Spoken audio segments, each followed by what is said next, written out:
आदरणीय उपसभापति महोदय, आपका आभारी है कि इसके पहले तमिलनाडु पर और अब कर्नाटका राज्य के संबंध में अनुसूचित जनजातीय संशोधन चौथा संशोधन विधेयक 2022 पर चर्चा करने के लिए अपने अनुमति दी और सदन में चर्चा किया। काफ़ी माननीय सदस्यों ने इस चर्चा में भाग लिया। मैं उन सारे लोगों का आभार व्यक्त करता हूँ। पर मुझे आश्चर्य है उपसभापति महोदय कि इस देश के सर्वोच्च सदन में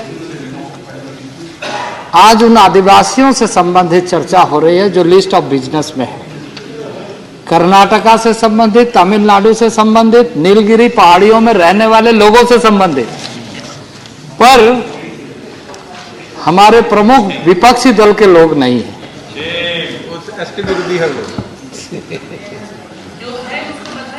अब आप आपस में बात न करें। आप हैं ये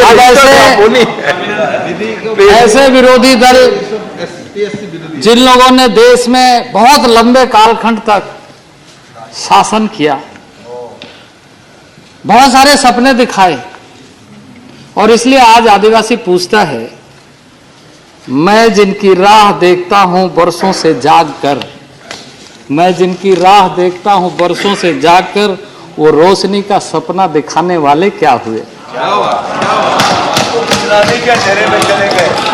वो जो इधर उधर रहने वाले लोग, जो हमारे पास रहने वाले, वो दोस्ती का नाम से हमें लूटने वाले क्या हुए?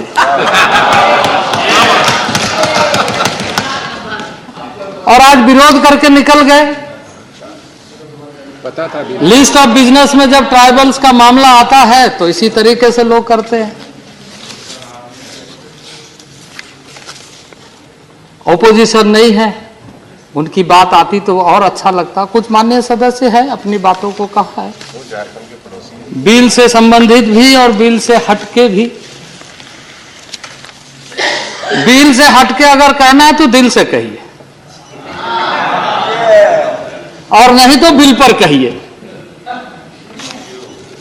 इसलिए ये जो कर्नाटका का जो विषय है, इसकी भी आबादी बहुत कम है।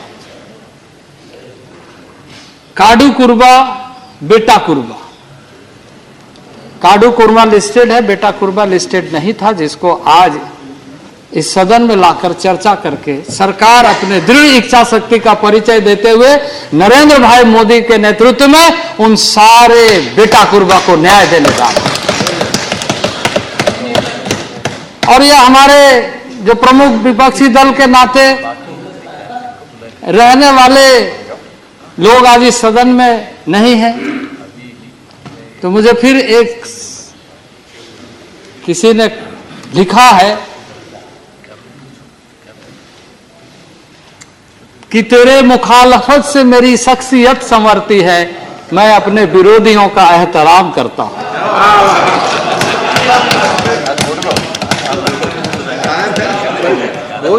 उपसभापति महोदय,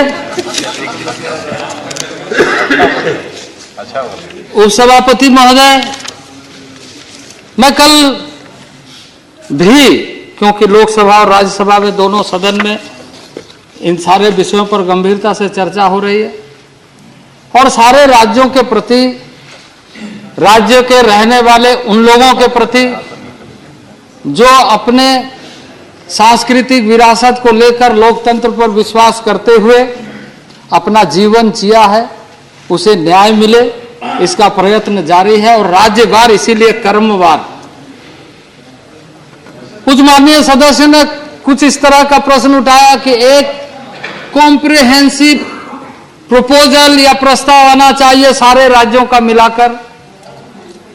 तो मैं माननीय वैसे सदस्यों को इस सदन में कहना चाहता हूं कि माननीय नरेंद्र भाई मोदी एक एक को चुन कर कैसे संभालना चाहिए, उसको दिखाने का काम इस सदन के माध्यम से देश को करना।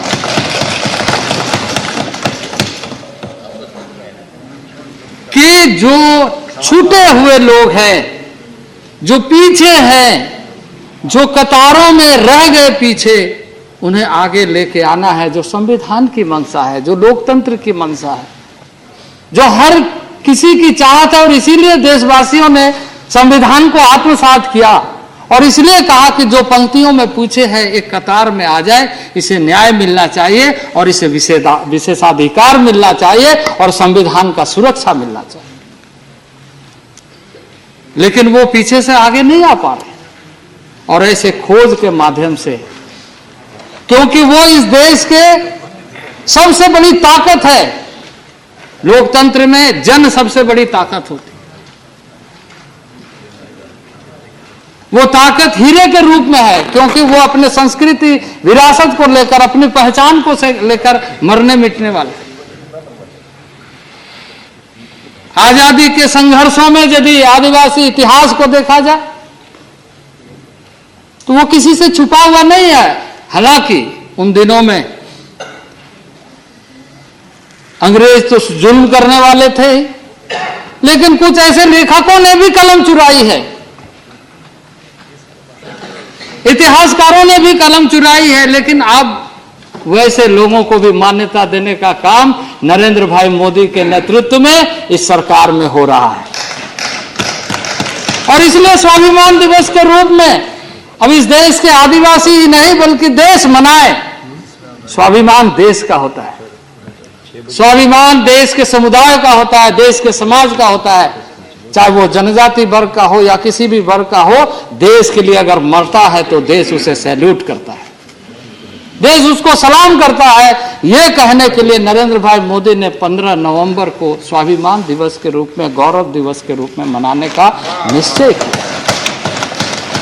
इस तरीके से उन सुदूरवर्ती क्षेत्रों में रहने वाले लोगों की पहचान हो।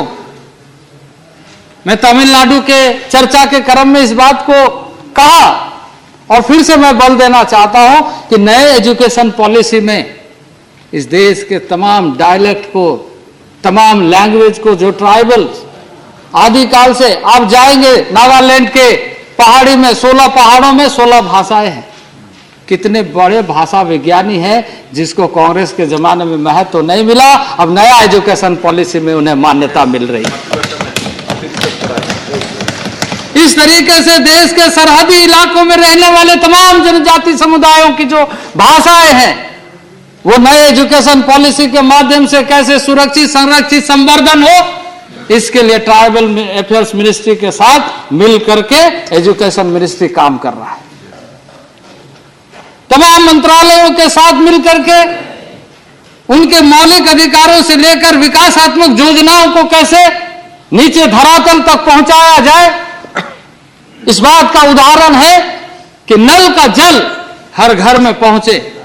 आप जानते इस देश में संपदा की बात हो, प्रकृति की बात हो, तो उन जंगलों की बात होती है, उन पहाड़ों की बात। आज जितनी भी नदियां निकलती है समतल से नहीं निकलती, पहाड़ों से निकलती है, स्रोत निकलती है।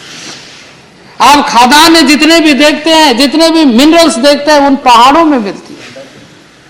जंगलों में पेड़ पौधों, सारी चीजें, प्राकृतिक संपदा उन्हीं लोगों के साथ रहने वाला उन भाइयों के साथ मिलती है। और इसलिए लगातार ये सरकार, खासकर ट्राइबल अफेयर्स, माननीय नरेंद्र भाई मोदी जी के नेतृत्व में, माननीय प्रधानमंत्री जी के नेतृत्व में लगातार काम कर रहा है कि आत्म स्वाभिमान के साथ जनजातीय समुदाय, सुदूरवर्ती क्षेत्र में रहने वाले लोगों को न्याय के साथ, सम्मान के साथ, स्वाभिमान के साथ, पुनर्जागरण के साथ आगे बढ़े, कि उन्हें स्वास्थ्य में, शिक्षा में, रोजगार में, एम्प्लॉयमेंट में, भाषा में, संस्कृति में, परंपरा में, जीवन पद्धति में, उनके जो अक्षुण्ण परंपराएं हैं उसको जीवंत बना के रखने में हम जो भी कर सकते हैं मिलकर के करें।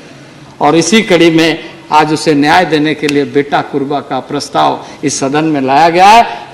उपसभापति महोदय, मैं सदन से आग्रह करता हूं कि इस प्रस्ताव को पारित किया जाए।